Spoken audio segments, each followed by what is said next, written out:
Hello students, welcome back to my YouTube channel. So let's discuss numerical number second. Second numerical में क्या है? A shoot is fired with velocity of 100 meter per second. सबसे पहले आपने लिखना है कि आपको velocity given है. इसका मतलब u is equals to 100 meter per second. So लिख लो 100 meter per second इस तरह से. ठीक है. In a direction making an angle 60 degree with vertical. So theta कितना given है? 60 degree विद वर्टिकल. लेकिन हमने आर्टिकल में क्या पढ़ा है? हॉरिजॉन्टल के साथ. इसका मतलब डायग्राम कुछ इस तरीके से बनेगी. वर्टिकल के साथ इस तरह से थ्रो किया, ठीक है, एंगल को, और जो एंगल थीटा है वो वर्टिकल मतलब इस लाइन के साथ एंगल कितना बना आपका? 60 डिग्री. लेकिन हमें ये वाला एंगल नहीं चाहिए, हमें ये वाला एंगल चाहिए. सो क्या करेंगे?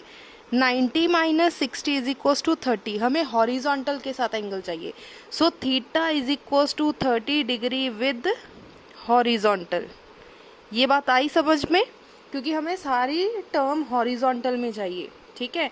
So now calculate its time of flight. Time of flight मतलब हमें टी पता करना है. सो टी का फॉर्मूला क्या है?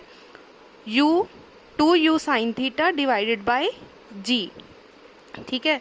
सो 2 मल्टीप्लाई बाय u की वैल्यू कितनी है आपकी? 100 multiply by sine 30 degree divided by g की वैल्यू हम लोग 10 यूज़ कर रहे हैं. It's your wish. अगर आप 9.8 यूज़ करना चाहते हैं तो 9.8 भी यूज़ कर सकते हो. So we get 20 into sine 30 की value 1 divided by 2. So cutting करके आ गया 10 सेकेंड. सो आपका टाइम का आंसर आ गया, टाइम ऑफ फ्लाइट का आंसर आ गया 10 second. Now we have to find the maximum height reached. maximum height मतलब h पता करना है. so h का फॉर्मूला क्या है? u square sine square theta divided bye 2g. ठीक है जी. सो u की value 100 into 100 multiply by sine square 30 degree divided by 2 into 10. सो अगर कोई टर्म कट हो रही है तो कट कर दो. ठीक है. 500. बेटा साइन स्क्वायर 30 डिग्री की वैल्यू कितनी होती है? 1/2. क्योंकि यहाँ पे स्क्वायर लगा है तो यहाँ पे भी स्क्वायर आ जाएगा. सो कितना आएगा? 500 डिवाइडेड बाय 4. इसकी कटिंग करो तो वी गेट 125 मीटर. क्योंकि मैक्सिमम जो हाइट है वो मीटर में मेजर करी जाएगी. सो हम लोग यहाँ पे लिखेंगे m. क्लियर है? नेक्स्ट देखो, उन्होंने बोला है कि क्या पता करना है? रेंज. रेंज का फॉर्मूला क्या है?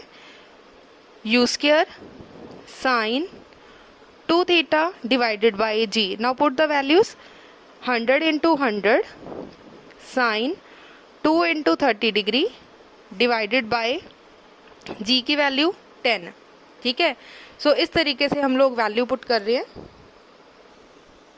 सो इसे सॉल्व करो. 0 के साथ 0 कैंसिल. सो ऊपर आ गया 1000 sine 60 degree. Sine 60 degree. What is sine 60? √3/2. So cutting हो गई 500. सो वी गेट 500 √3. सो बेटा √3 की वैल्यू कितनी है? 1.732. ठीक है. अब इन दोनों को मल्टीप्लाई करो. We gate 866.02 metre. सो आपकी आर का आंसर आ गया 86.02 मीटर. क्लियर हो गया पूरा न्यूमेरिकल? अब ध्यान से दोबारा समझ लो कि इसमें क्या क्या गिवन है, आपको क्या क्या आपने लिखना है.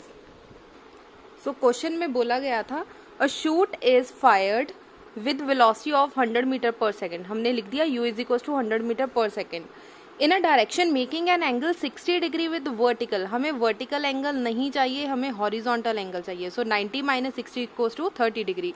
सो हमारे पास यहाँ पे क्या आ गया? 30 degree. So 30 degree with horizontal. अब हमें पता करना है time of flight, horizontal range and maximum height. So 3 चीजें पता करनी है. सबसे पहले लिखो t is equals to 2u sine theta divided by g. 2 की जगह पे 2, u की जगह पर 100 साइन थीटा. साइन थीटा आपने कौन सा यूज करना है? हॉरिजॉन्टल वाला. सो हॉरिजॉन्टल पुट किया साइन 30 डिग्री. अब इसको सॉल्व करो. We get t is equals to 10 second. Second one we have to find horizontal maximum height का formula u square sine square theta over 2g. Now put the values and get the answer. ठीक है. Last one is maximum range r is equal to u square sine 2 theta divided by g. So put the values and get the answer. अगर इस पूरे numerical में कोई problem हो, कुछ ना समझ लगा हो, तो आप पूछ सकते हो. Thank you so much.